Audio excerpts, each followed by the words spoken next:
Bismillahirrahmanirrahim. Assalamualaikum warahmatullahi wabarakatuh. Waalaikumsalam warahmatullahi wabarakatuh. Halo sahabat IAI Persis Bandung, kembali lagi bersama aku Aini di podcast kita di IAI Persis Bandung.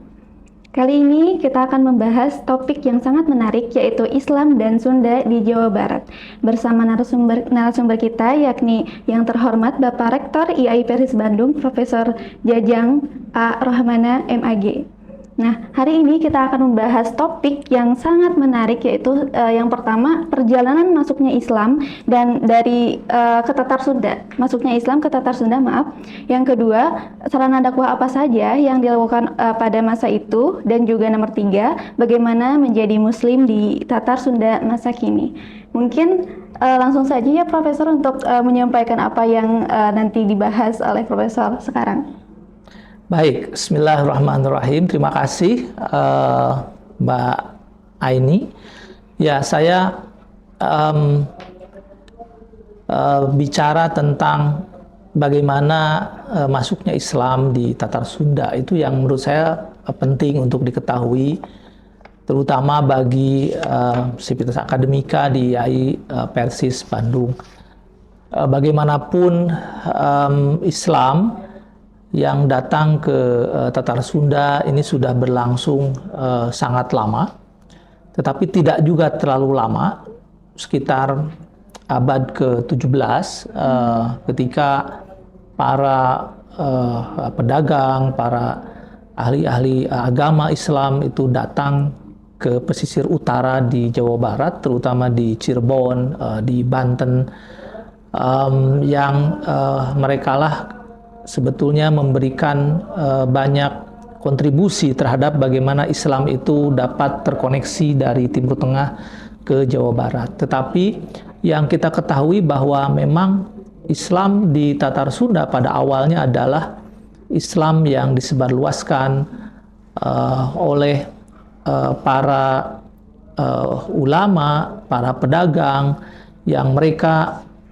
saat itu ada dalam kekuasaan kerajaan Mataram di Jawa, ya, di Demak. Karenanya Islam yang sampai ke Tatar Sunda melalui pantai utara Jawa itu kemudian disertai dengan pengaruh bahasa Jawa yang bisa kita saksikan misalnya dalam tradisi pembelajaran kitab-kitab di pesantren-pesantren itu lebih banyak umumnya menggunakan bahasa Jawa. Nah, karena memang Islam pada awalnya adalah disebarluaskan oleh orang-orang Jawa yang mereka menggunakan media bahasa Jawa. Nah, dari situlah kemudian nanti muncul pesantren, ya, sebagai sebuah institusi keagamaan paling awal di Nusantara yang termasuk menjadi sarana awal Islamisasi ke Tatar Sunda. Dari Cirebon kemudian nanti melahirkan banyak pesantren-pesantren tua, misalnya di Kuningan ada pesantren Ciwedus, ya, itu termasuk tua, tetap menggunakan bahasa Jawa. Nah, kemudian juga banyak ulama-ulama pesantren di jaringan di Kuningan, di Majalengka. Akhirnya kemudian ulama dari Priangan banyak belajar ke ulama-ulama dari dari Kuningan, dari Cirebon, ya.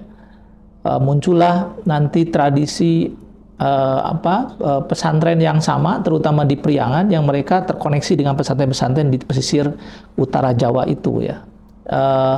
Ada Mama Kudang misalnya di Tasikmalaya sebagai poros penting, saya kira, bagaimana tumbuhnya pesantren-pesantren di Priangan Timur, ya. Nanti beliau menjadi guru banyak ulama pesantren di Sukabumi, di Bogor, di Cianjur, ya, di Purwakarta, Mama Sempur, Mama Gentur, ya. Kemudian juga pesantren-pesantren seperti di Sukabumi, ya, Mama Muhammad Nuh misalnya di Cianjur, Mama Ajengan Sanusi, ya, di Sukabumi, kemudian juga pesantren Keresek misalnya di Cibatu, ada pesantren Sukamiskin misalnya Mama Dimyati.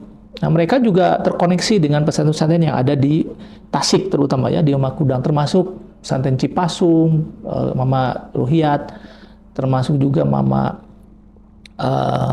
Abah Sepuh, ya. di Suryalaya.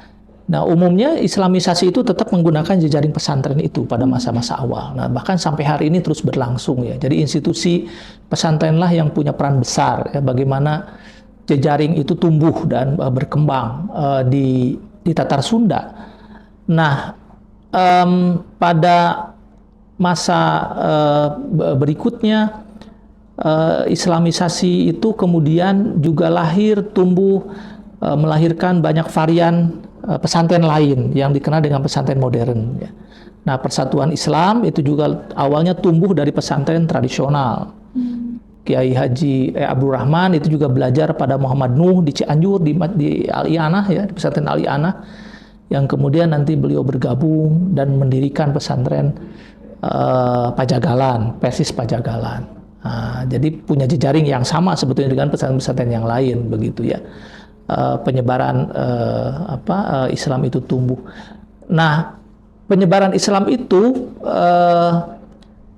dimungkinkan ya, karena saat itu Sunda di abad 16 itu sudah kehilangan otoritas kerajaan ya. Dulu dikenal dengan istilah kerajaan Pajajaran, kerajaan Galuh, yang pasca serangan dari pasukan Cirebon ya, pasukan Banten yang itu merupakan istilahnya vasal ya, bawahan dari pasukan-pasukan Jawa Mataram. Nah, kerajaan Pajajaran, kerajaan Galuh itu akhirnya tenggelam, ya, tidak lagi hadir. Kerajaan Pajajaran, Pakuan Pajajaran itu kan ada di Bogor ya, di Batu Tulis itu.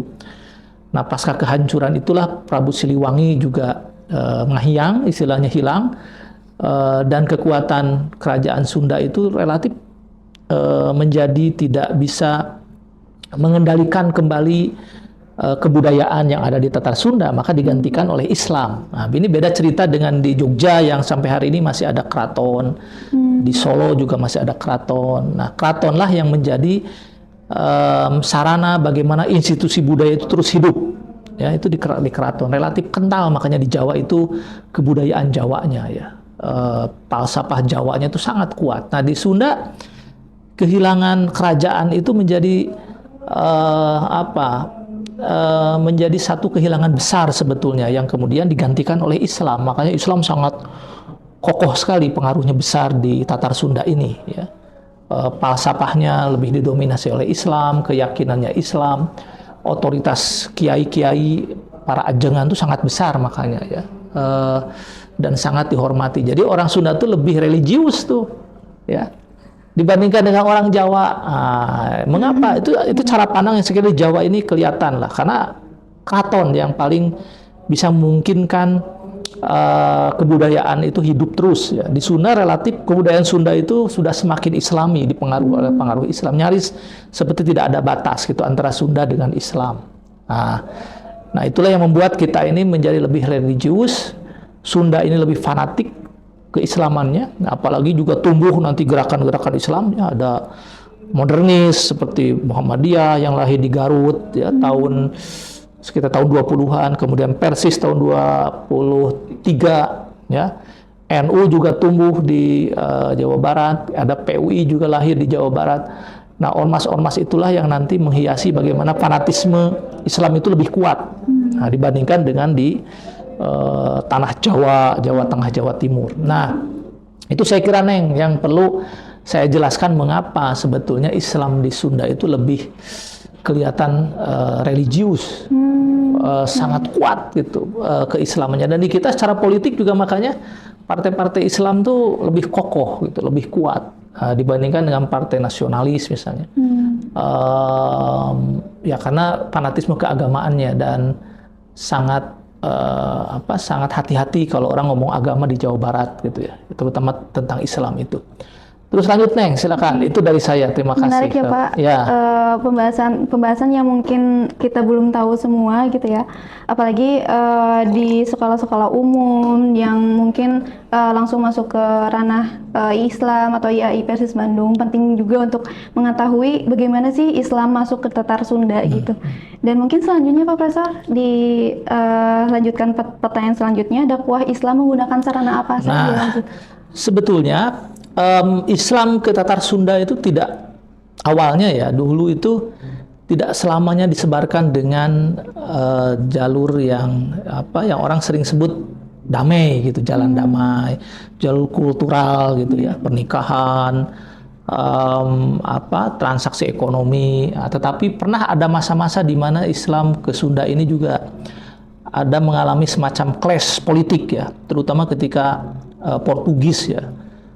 Saat itu di tahun ya sekitar 1520-an gitu ya, mulai masuk ke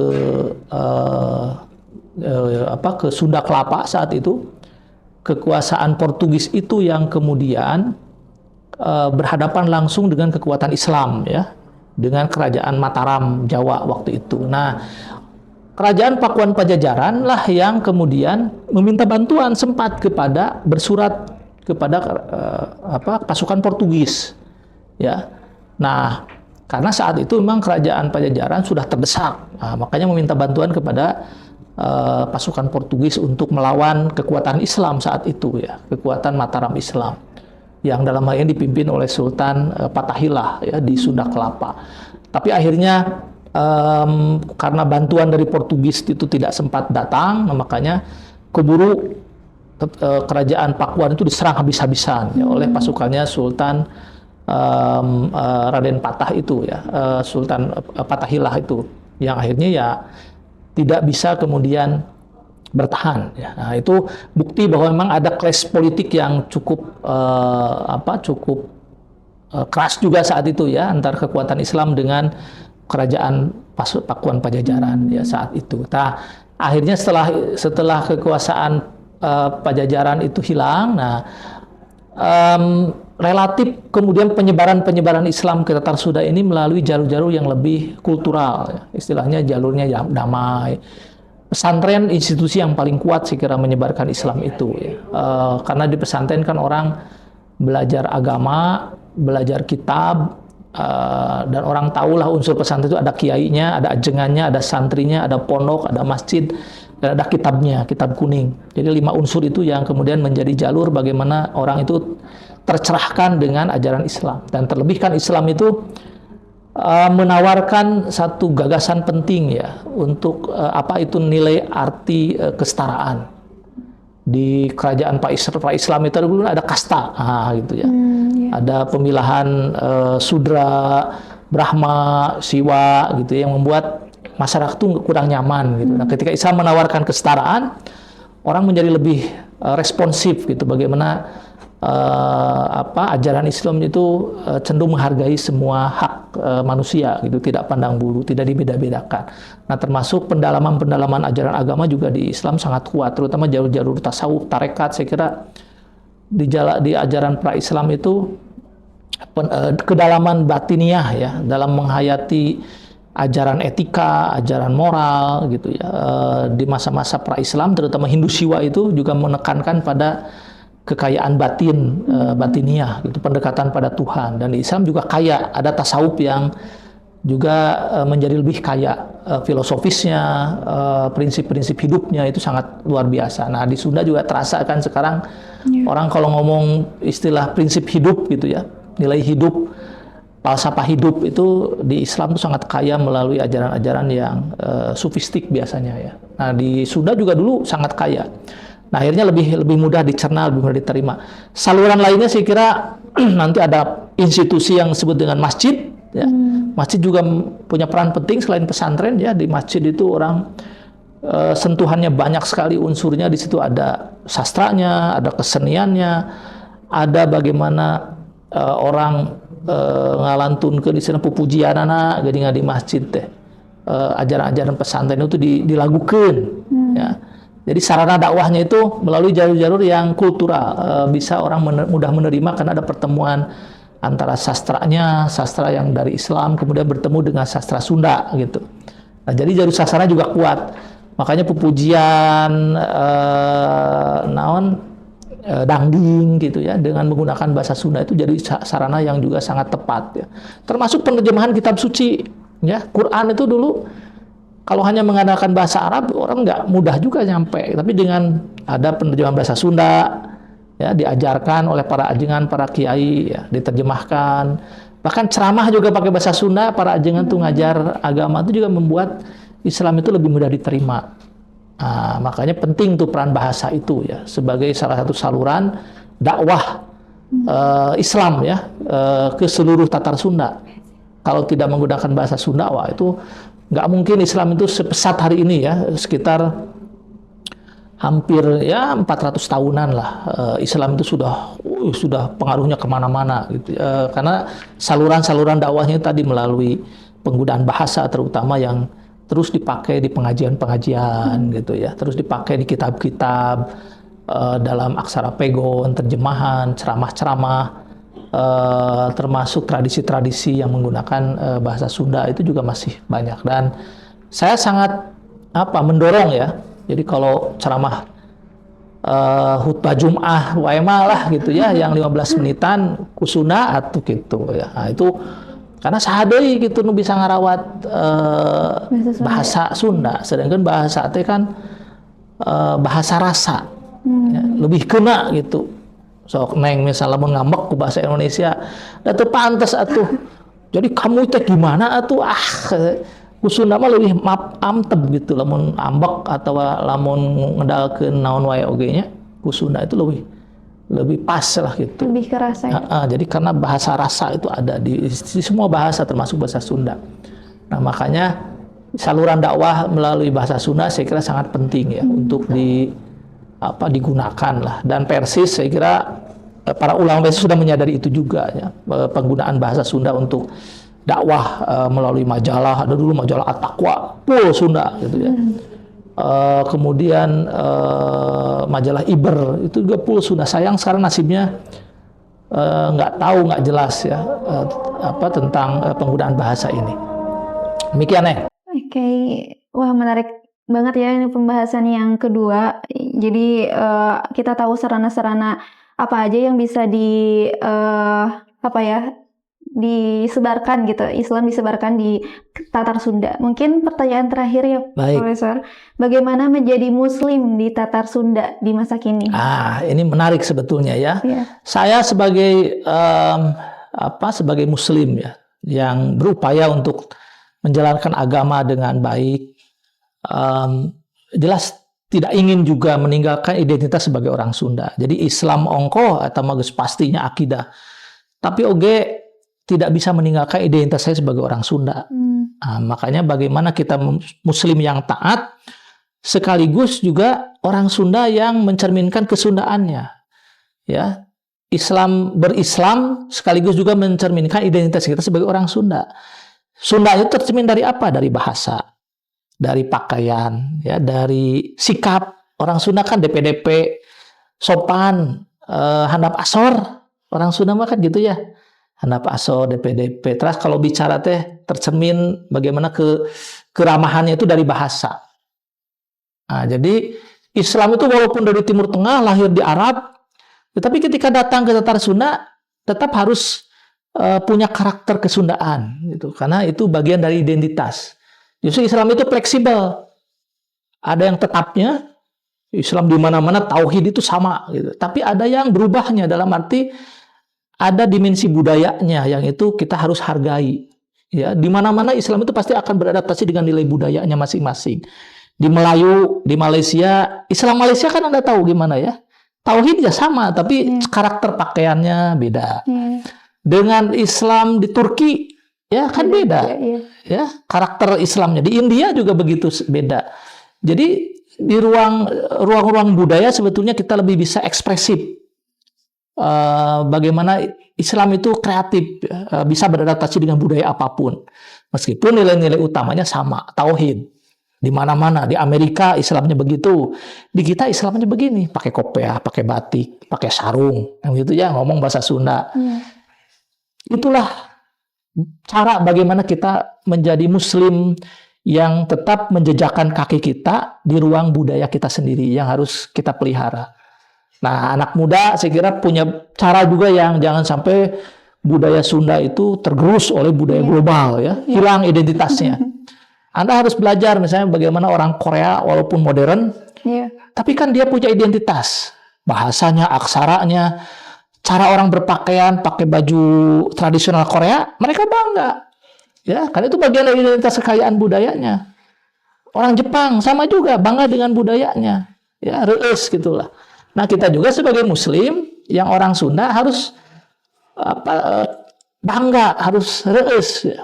Budaya sendiri. Dengan budaya kita sendiri, dari cara berpakaian, ada adaptasi lah. Kerudung misalnya bagaimana caranya supaya beradaptasi dengan motif-motif kesundaan. Walaupun tetap intinya harus menutup aurat misalnya ya. Itu intinya, tauhid, menutup aurat, menjauhi maksiat, itu kan inti nilai Islamnya ya. Tetapi ekspresi budayanya itu bisa bermacam-macam. Bisa pakai iket, bisa pakai kopiah, bisa pakai naon, segala rupa lah ya dina ekspresi budaya Sunda. Musiknya ya Anda senang kan musik Sunda, musik Sunda. Itu bisa juga dipengaruhi oleh Islam. Kuliner daharun si Sunda sok nu penting mah halal, daharun rek naon wae oge karena dibentuk segala rupa dijieun. Yang penting menjejakkan kaki di tanah Sunda ini, Islam itu nilai intinya ditangkap, yang halalnya yang tadi halal, menutup aurat, tauhid ya, amar ma'ruf nahi mungkarnya ya, tidak bertentangan dengan nilai Islam, tapi ekspresinya bisa tetap harus kita jaga biar tidak hilang tuh identitas budayanya itu. Dan anak muda saya kira, makanya saya suka senang lah di YouTube ya, itu cara tetap memelihara, beradaptasi, ngadu maniskeun istilahnya antara Islam dengan budaya Sunda itu justru sadunia mau aya pan jika diurang. Siapa lagi yang mau kita jaga, kita pelihara selain kita sendiri kan? Nggak ada budaya Sunda di luar negeri kan ya, dalam arti di negara lain, dan ini kekayaan satu-satunya di dunia.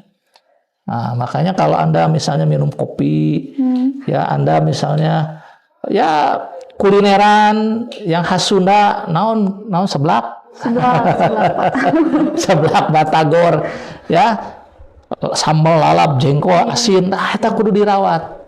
Berarti nama kan halal. Prinsipna asa jangan berlebihan kan gitu ya. Tapi kan itu nikmat, nikmat-nikmatna. Iya.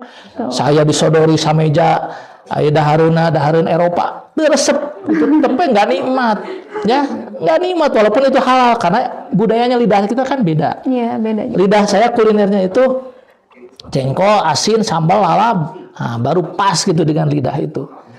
Tapi kalau lidah dari budaya yang lain, makanan dari budaya yang lain belum tentu cocok. Iya Pak. Itu tuh dari aspek kuliner. Musik juga sama. Ya, lebih enak dengerin musik naon kabogoh jauh daripada musik gumbrang-gumbrang seperti di Eropa. Meskipun ada juga yang enak ya, tapi kan beda dengan kita mendengarkan musik yang Sunda, cuman ya ada nilai-nilai Islamnya juga gitu ya. Itu enak ya. Kayak soneta tuh ya. Ma irama itu juga sama kan. Orang Sunda memasukkan nilai-nilai Islam ke dalam musik sehingga tetap pada prinsip Islam itu bisa masuk, bisa diterima, dan itu tujuan dakwahnya kan itu, tetapi tidak menghilangkan ekspresi budayanya, kekayaan budayanya. Roma Irama pinter itu. Sodong, Negla, Tasikmalaya, soneta. Itu kan. Tapi jadi raja dangdut gitu. Ya IPS juga begitu nanti mahasiswa ya.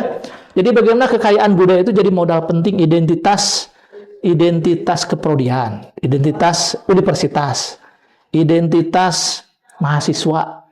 Ya, itu bagaimana nilai budaya Sunda itu tetap hidup karena ini kekayaan luar biasa.